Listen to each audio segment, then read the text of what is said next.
Selamat pagi.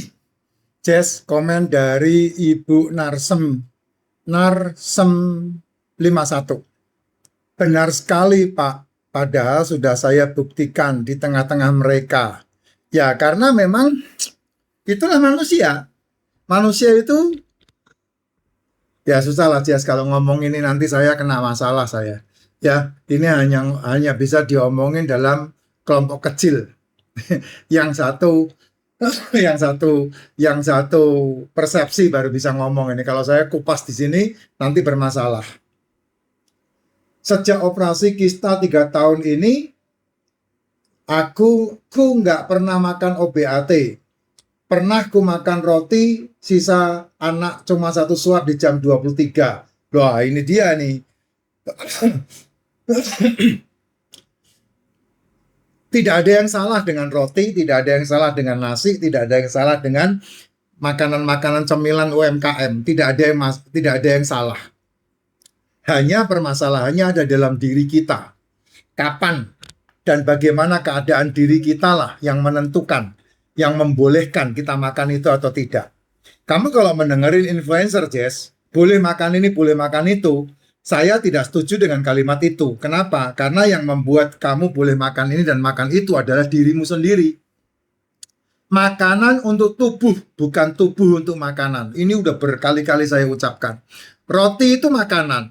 Tapi apakah tubuh sedang baik-baik saja ketika diasupkan roti? Nah, itu pertanyaan yang harus kamu jawab. Itu sebabnya apalagi yang bermasalah dengan ini ya. Dengan apa ini? Kista ya. Kista itu kan sel yang rusak. Ya, kista itu sel yang rusak, sel yang kebanyakan gula, sel yang dikuasai gula.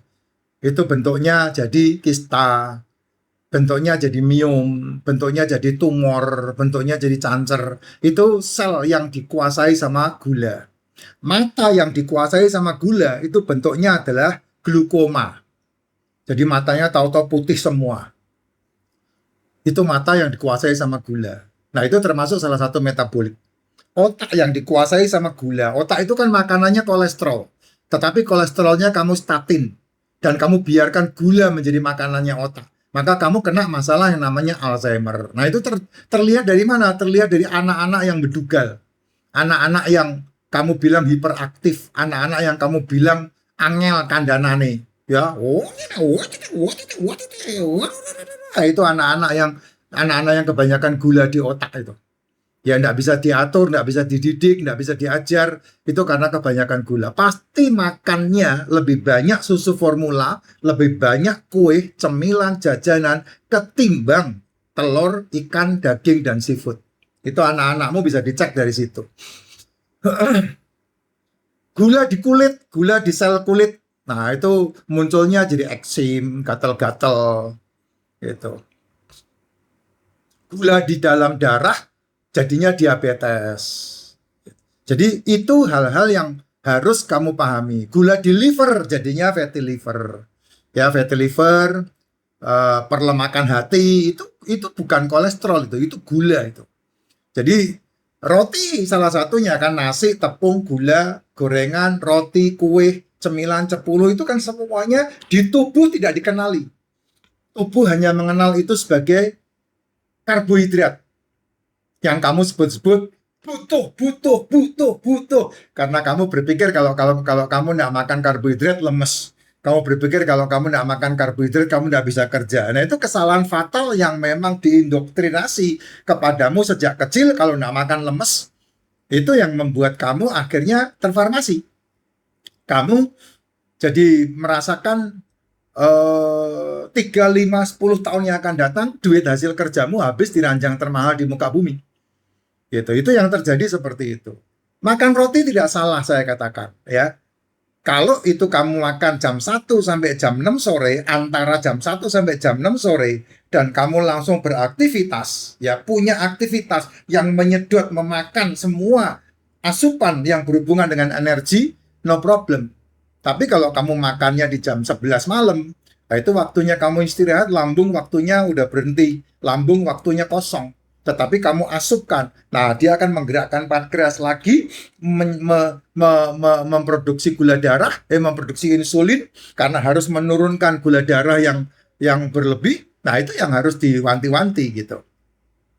Ada aturan, ya, dalam hidup ini semuanya ada aturan, gitu. Itu yang disebut manner. Jadi kamu dimanapun, kapanpun, sebetulnya manner itu harus diterapkan. Manner untuk mulutmu, manner untuk kamu duduk, manner untuk kamu makan, makan dengan teman, makan dengan pejabat, makan dengan keluarga, makan dengan apa, semuanya ada manner. Nah, demikian juga dengan kesehatan, itu ada mannernya. Saya kasih informasi yang simple banget. Saya kasih informasi yang simple. Contoh yang paling gampang. Kamu satu hari full punya aktivitas. Nah, ketika kamu aktivitas, kan tubuhmu butuh makan.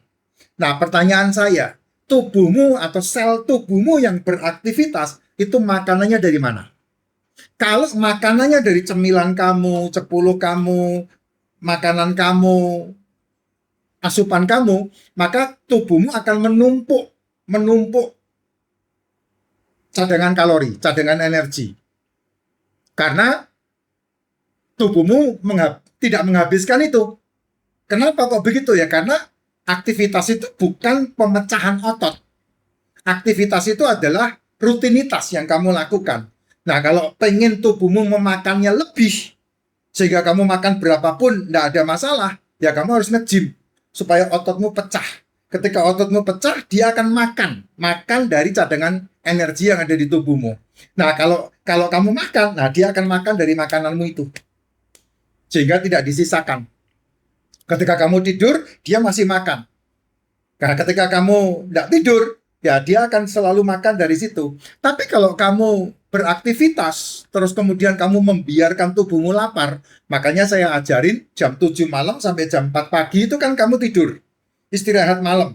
Jam 4 pagi, jam 5 pagi sampai jam 12 siang itu kamu beraktivitas. Nah, itu yang membuat selmu memakan sisa-sisa makanan atau sisa-sisa kalori yang ada di dalam tubuhmu. Sehingga mau tidak mau kalau kamu menjalankan tidak makan dari jam 7 malam sampai jam 12 siang, maka kamu akan membiarkan tubuhmu memakan dirinya sendiri. Sehingga berat badan pasti turun dan upahnya sehat.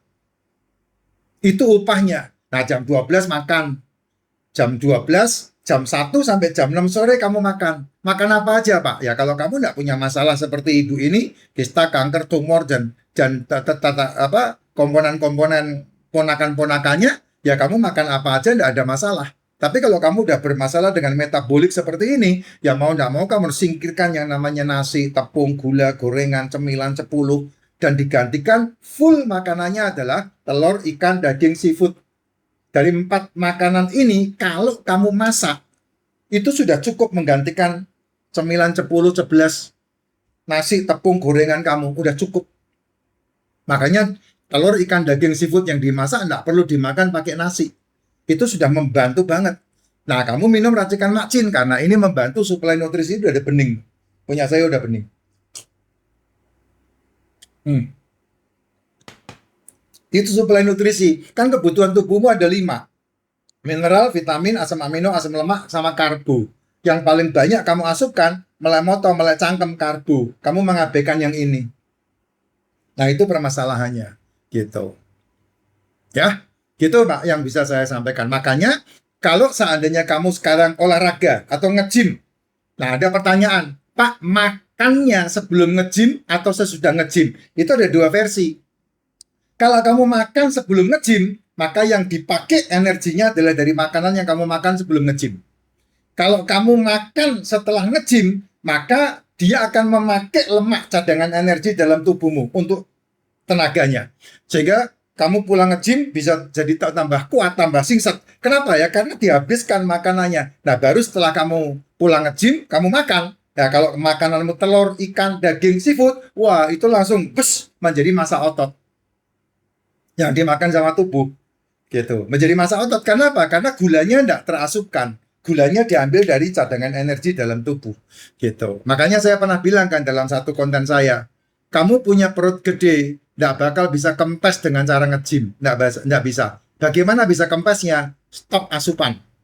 Stop makan. tidak makan nasi, tepung, gula, gorengan, stop makan. Makannya ikan, telur, daging, dan seafood. Udah itu yang membuat kamu kempes dengan sendirinya. Kayak saya, dari lingkar 44 sekarang 34.